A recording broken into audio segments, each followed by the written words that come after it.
와 진짜 이 베르판 펜던트 조명 진짜 강렬한 어디 사우디 사우디에 온 것 같은 골드로 된 포인트를 좀 그때는 넣어보고 싶었어요.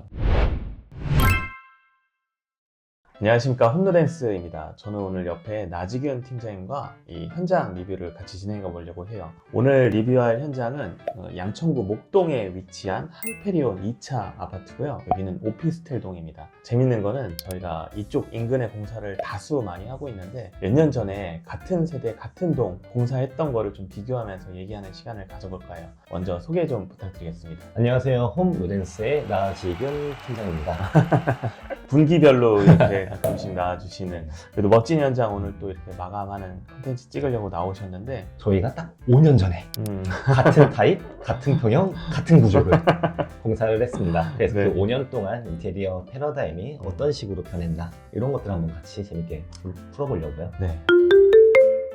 화면도부터 한번 보면은 3베이예요. 지금 왼쪽 오른쪽에 마스터룸하고 자녀방이 있는 구조이고, 전면 쪽에 이제 거실이 주방을 비추고 있는 형태인데, 이 조금 아쉬운 부분들은 공용부 자체가 좀 넓지가 않아서 소파를 놓기나 이런 부분들이 조금 여의치가 않는 그런 형태를 가지고 있죠. 옛날에는 우리 부대표님은 이제 그 당시엔 소파를 두셨었고 네. 제가 공사한 세대의 고객님께서는 테이블을 배치하기로 했었는데 이렇게 두 개가 양립하기는 조금 쉽지 않고 둘 중에 하나를 좀 선택해야 하는 한정되어 있는 공간 제약이 있었던 것 같아요. 현관에 이제 왼쪽 편으로 원래 현관장이 있었고, 이 부분을 이제 5년 전에는 벽체를 전부 다 헐어내고, 굉장히 두꺼운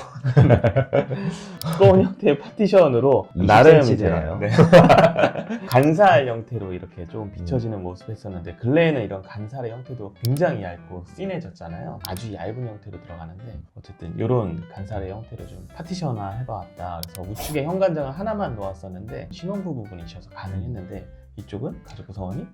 저희도 이제 젊은 부부와 함께 자녀 한 분까지 계셨어요. 저도 마찬가지로 현관장, 그러니까 현관을 들어가서 왼쪽에 있는 현관장의 경우에는 철거를 해버렸습니다. 저는 주방 비중을 조금 크게 키우기 위해서 이쪽 공간을 주방으로 할애를 했어요. 그러면서 좁아진 현관 수납의 경우에는 욕실을 조금 더 좁혔어요. 욕실을 조금 더 후퇴해서 안쪽으로 조금 밀어넣은 형태의 레이아웃을 지금 보실 수가 있고, 바닥은 지금도 아직까지 좀 쓰고 있는 타일형 강마루를 썼었어요. 천장에도 좀 잘 보지 않는 장식직 부등 같은 거를 써서 좀 하나하나 곳곳마다 좀 포인트를 넣으려고 했다는 게, 근래에는 정말 쓰지 않는 조명들인데, 그죠? 욕실이 좀 아쉽게도 하나밖에 없어요. 지금 나지균 팀장님은 약간 안쪽으로 좀 후퇴를 해서 장변 쪽이 조금 폭이 좀 좁아졌다, 타일형 세면대가 들어갔네요. 반면에 우리 부대표님께서는 5년 전 현장임에도 불구하고 조정욕조가 들어가 있어요. 또 조정욕조 요즘도 이제 요청하시는 분들 많은데, 조정욕조는 어떻게 생각하시나요? 저는 너무 좋아해요. 강아지를 키우는 입장이나 아니면 아이들을 키우는 입장에서는 정말 강아지의 목욕, 아이의 놀이 같은 느낌으로 정말 많이 좋아하기는 하고요. 예전처럼 문제될 만한 요소들은 되게 많은 시행착오를 겪으면서 어느 정도 시공 안정성도 확보가 되어 있어서 많이 개선됐죠. 안쪽에 사소한 디테일이라고 하면, 그래도 저는 이제 앉는 좌석 쪽에 단을 올려서 앉아서 이제 그 조격을 하실 수 있게 디테일들을 좀 살려드렸었고, 타일은 약간 전박이 타일이라고 하는 테라조 타일. 네, 테라조 타일을 원톤으로 써서 했었고, 좀 형태가 다르다면 지금 조명이 지금 4인치 조명이 들어갔어요. 이 인치도 굉장히 좁아졌었죠. 조명은 굉장히 좀 슬림하게 들어간 걸 볼 수 있습니다. 그래도 6인치는 안 쓰셨네요. 그러니까 6인치는 그래도 5년 전에도 6인치는 진짜 아니었던 것 같아요. 4인치 조명을 넣었었고, 이 상부장 하단에 간접 넣는 거는 지금이나 그때나 좀 비슷한데, 상부에 있는 직부등하고 이 색온도를 맞췄다. 그래서 좀 더 온화하고 코지한 느낌이 난다. 사람이 수그려서 세수를 하고 하는데 그 뒤쪽의 공간이 마찬가지로 또 30cm 정도가 줄어들더라도 통행이라던가 사용상에 대해서 불편함이 없을 거라고 생각을 했기 때문에 조금 더 필요했었던 수납 공간으로 세면대 뒤쪽을 후퇴시키면서 확보를 한 거죠. 자, 그럼 이제 넘어가서 공용부를 한번 보면 돼. 공용부 진짜 환골탈태예요. 5년 전 현장 사진만 보더라도 진짜 장식적인 요소들이 많아서, 이 간접 조명의 형태부터 얘기를 하면, 저는 이제 단내림을 했었을 때 앞쪽으로 간접 조명으로 연출했던 디자인이었는데, 이런 부분도 지금은 호텔에서 뒤쪽에 커튼박스 쪽으로, 그런 쪽으로 이제 연출하는 게 많이 좀 성행하게 되었었고, 3등을 가운데에 이제 주조명을 썼었는데, 이 주조명을 쓰게 되면 단점이 외곽 쪽이 이제 좀 어두워지는 단점이 있어요. 그리고 아무래도 형태가 이게 정형화되어 있다 보니까 공간이 너무 밝은 광원이 가운데 가운데 떡하니 있으니까 공간 전체의 긴장도, 텐션이 높아져서 사람이 이제 좀 쉬는 것보다 독서실에 온 것 같은 그런 느낌이 좀 드는 게 이때의 그런 조명 계획이지 않았나. 실제로 밝았을 때 눈에 피로도 생기는 거에 대해서는 그 당시엔 엄청 많이 고려하진 않았었던 것 같아요. 그래서 너무 밝은 것들도 조명 설계가 오히려 잘못된 것이고 너무 어두운 것도 반대로 잘못된 것이기는 한데 요즘은 주조명의 자리를 실링팬이 되게 많이 대체하고 있는 것 같아요. 맞아요. 요즘은 실링팬도 예전에는 우물천장의 높이가 확보되니까 거기다가 뭘 집어넣을까 해서 실링팬을 해볼까 이 정도의 고민도 했었던 것 같은데 지금은 우물천장의 여부와 상관없이 거의 필수 아이템으로 좀 많이 선택하시게 되겠죠. 여기가 시스템 에어컨 설비가 안 돼요. 그래서 어쩔 수 없이 스탠드 에어컨의 공기 순환과 그리고 천고가 2.5m, 2.6m까지 되는 곳이기 때문에 겨울철 난방열을 위쪽으로 올려주기 위해서 작동을 하는 게 실링팬이기 때문에 정말 열 효율 측면에서는 추천드리게 될 것 같아요. 디자인적인 거는 말씀하셨던 것처럼 호불호가 좀 갈리게 될 것 같고요. 자, 마감재 얘기를 해볼게요. 마감재는 지금 필름으로 마감을 해주셨는데 아트월 쪽은 지금 문의 형태만 보여지는 히든도어를 채택하셨네요. 그 다음에 우리 부대표님 공사하셨을 때는 이때 무문선도어가 없었나요? 이런 형식들이 그때는 정말 아예 디테일 같은 게 공유가 안 되었던 것도 있었고 저는 그렇게 생각해요. 히든도어니 뭐 그런 스텝도어니 같은 형식들도 그때는 이런 가치를 몰랐던 것 같아요. 모두 어떤 디자이너든. 그래서 지금에 있는 형태에 의해서 문선을 그대로 살리고 필름으로 지금 원톤으로 통일을 했었는데 살짝살짝 펀의 형태들이 좀 두껍게 보여지는 게 좀 눈에 걸리긴 하네요 지금. 저도 이때 기억나는 게 9mm 문선에 대한 얘기를 참 많이 했었던 것 같아요. 네. 이런 것도 있다. 혁신이다. 네. 보통 문선이 이제 60cm, 6전짜리를 많이 썼었는데 그걸 이제 9mm, 그러니까 1cm도 안 되는 틀을 잡아가지고 진짜 혁신이다. 이렇게까지 얇아지게끔 보여지게 할 수 있구나. 그래서 놀랬던 그런 기억이 있네요. 자, 그래서 이 히든도어 쪽으로 아트월을 이렇게 표현했었고 포인트 조명도 예쁘게 넣으셨네요.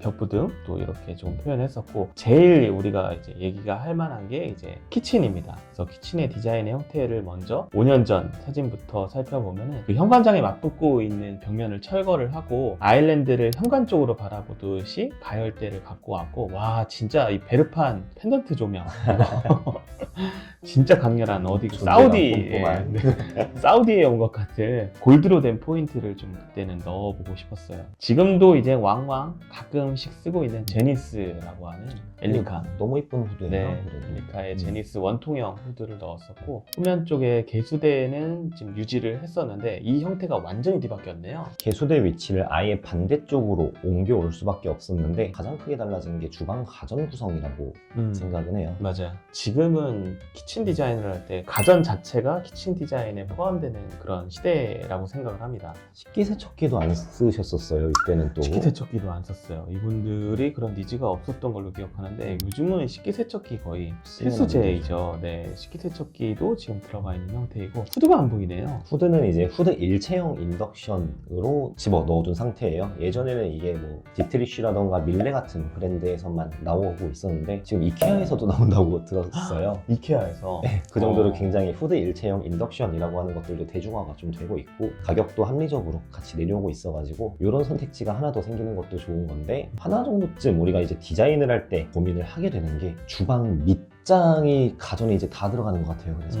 식기세척기, 우리 급배수가 되는 로봇 청소기도 지금 주방으로 들어오고 있고 네. 후드 일체형 인덕션이 들어가면은 그 아래쪽의 장의 사용성에서도 조금 떨어질 수밖에 없고 그래서 밑장 수납이 정말 많이 없어지다 보니까 지금은 키 큰 장이 그냥 공간 있으면 넣는 게 아니라 필수로 넣어야 하는 요소가 되지 않나. 키 큰 장의 중간 정도에 있으면 좋은 선택지는 저는 5분 정도 허리를 굽히지 않는 형태로 쓰는 게 좋다고 생각하고 점점 가전이 진짜 진화해서 이 키친을 디자인할 때 가전은 진짜 필수제로 들어가는 느낌이에요. 주방을 옮기면서 급배수 이설을 다 했음에도 기존 로보락 때문에 기존 설계를 살려뒀을 정도예요. 그 정도로 갈수록 가전과 함께 가게 되는 것 같아요. 좀 재밌는 요소가 하나 있는데 이 주방의 그 왼쪽에 작은 보조 주방형 베란다가 있는데 거기를 저는 정말 네, 이 중문으로 제가 넣었었네요. 루덴스의 혁신이었어요. 프렌치한 느낌, 에스닉한 느낌을 뽑아낼 수 있구나. 이랬었던 것 같은데 주문을 양계로 이렇게 넣어서 그나마 어떻게든 조금 베란다스럽지 않게 표현하려고 했던 게 지금은 이 키친과 딱 맞는 도어재로 들어가서 통일된 느낌으로 낸 게 좀 인상적이네요. 같은 면적 안에서의 넓어 보이는 광활한 느낌들을 더 잘 살릴 수 있는 것 같아요. 상판과 벽체에 있는 이 소재는 세라믹이죠. 네, 세라믹 지금 다시 많이 쓰죠. 트레버틴 패턴입니다. 그래도 나름 포인트 디테일 살려보려고 벽체에 아까 그 욕실에 썼던 패턴의 그 테라조 타일로 를 지금 하프까지만 잡아서 이렇게 넣었었던 디자인으로 해봤었는데 나름 위쪽에 철제 선반 하나 정도 이렇게 잡아가지고 위에 아끼는 그런 선물들을 올려놓을 수 있게 연출했었는데 좀 아쉬운 점은 타일도 이렇게 측면 쪽에 그 두께를 가릴 수 있도록 이렇게 측면 쪽에 목공이라던가 그런 비드라고 하는 몰딩을 좀 가리는 디테일을 고려를 했었는데 이게 좀 표현이 안 돼서 좀 아쉽네요. 숨은 오마주가 하나 있는 게 고객님께 세탁실 테라조 쓰자고 우리 부대표님이 벽에 테라조 타일을 써서 그 테라조의 질감이 굉장히 많이 도드라지는데 눈에 보이는 건 못 쓰겠다, 보이는 곳에는. 근데 문 닫아버리면 안 보이는 세탁실에 조금 재미를 주자라고 하면서 세탁실에 테라조 타일을 한번 오마주 해봤어요. 상판 두께 차이 정말 심하네요. 4배 차이 나죠. 네. 이런 거 이제 에이프론이라고 하는데 두께를 이렇게 디귿자로 돌려가지고 이 전면에 있는 이 값이 5cm였습니다. 이게 정말 한 거의 30년여? 가량 거의 오전 이 에이프론을 썼었다가 세라믹에 대한 원장 자체가 지금 12T예요. 물론 6T짜리도 있는데 6T는 상판으로는 잘 쓰지는 않고 12T 원판이 들어갔으니까 거의 지금 4배가 얇아진 상태이죠. 저는 이게 되게 선호 디자인 차이였다고 보는 게 방금 말씀하셨던 5cm 두께의 인조 대리석이 다 5cm가 아니었잖아요. 12mm를 기역자로 접어 만들어 놓은 상태. 그쵸. 그때는- 원래 12T였죠. 네, 그때는 그 볼드한 느낌이 맞았던 거죠, 사실은. 패러다임이 좀 변화했다. 그런 느낌 정도 보시면 참 좋겠네요. 컬러가 사실 통일된 느낌보다 굉장히 쨍한 톤의 그 마린블루 벽지를 썼었고 포인트 벽동으로 골드 조명을 썼었는데 이때만 하더라도 어떤 포인트 제품이나 포인트 컬러를 넣는 게 조금 더 아이코닉한 느낌을 내려고 좀 연출을 노력했다면은 지금은 톤온톤의 형태가 되게 많이 보여지는 것 같아요. 포트폴리오에서의 베이지와 블루는 조금 더 보색에 가깝죠. 그쵸. 그때는 이제 채도만 맞으면은 컬러 자체의 색감에서는 크게 신경을 많이 안 썼던 인톤 인테리어를 하면서 정말 포인트 컬러들이 집의 전체적인 분위기와만 맞으면은 강렬하게 좀 썼던 것 같은데 지금은 오히려 색조를 맞춰주고 네. 채도에서 좀 변화를 주는 톤 N톤으로 혹은 톤 온톤으로 컬러 쓰는 게 조금 달라지게 된 것 같아요. 예전에 인테리어를 좀 경험해 보셨던 분들이 요즘 다시 인테리어를 한다면은 오히려 조금 너무 빅밋한 거 아닌가? 좀 재미가 없다라고 가끔 예전에 인테리어는 진짜 난리부르스였었는데 예전에 진짜 난리부르스가 많았었는데 2000년대만 하더라도 좀 그런 형식이 좀 패러다임이 좀 변한 게 좀 느껴집니다. 그래도 색의 법칙은 늘 유지되는 것 같아요. 보통 우리가 전체적인 바탕톤을 7 그리고 거기에 강조되는 톤을 2 마지막으로 포인트 컬러를 1 이렇게 7대 2대 1의 법칙은 꾸준히 유지가 되고 있는데 지금은 그 1에 해당하는 부분이 인테리어가 아니라 스타일링으로 넘어가게 되었죠. 스타일링이 정말 많이 다시 인테리어 범주 안으로 들어오는 게 느껴지는 게 그 추가로 들어가는 패브릭이라던가 가구라던가 거기에 나아가서는 아트까지 이렇게 지금 컨설팅을 좀 많이 진행을 하고 있습니다. 저희도 부랴부랴 또 스타일링 팀을 구성해가지고 지금 교육과 운영을 하고 있으니까 저희 스타일링만 접수해 주시는 것들도 다 가능합니다. 자, 오늘은 5년 전에 저희가 시공했던 현장 사진을 같이 비교해 보면서 이 트렌드가 어떻게 변화했는지 패러다임의 변화를 이 시공 방법과 제품과 여러 가지 디테일들을 조금 프리토크해 보는 시간이었고요.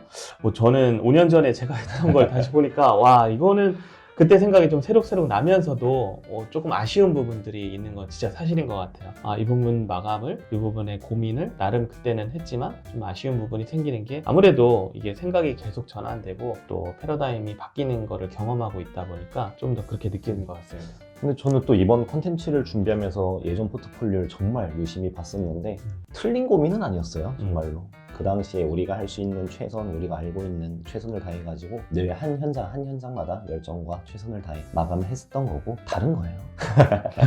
틀린 게 아니라. 자, 어쨌든 이렇게 비교 컨텐츠 찍어봤는데 마음에 드셨으면 좋아요, 또 구독 버튼도 눌러주시고요. 저는 또 다음에 저희 나지균 디자이너 팀장님과 또 좋은 영상으로 찾아뵙겠습니다. 저는 홈로댄스의 한채연 홈로댄스 나지균이었습니다. 감사합니다. 감사합니다.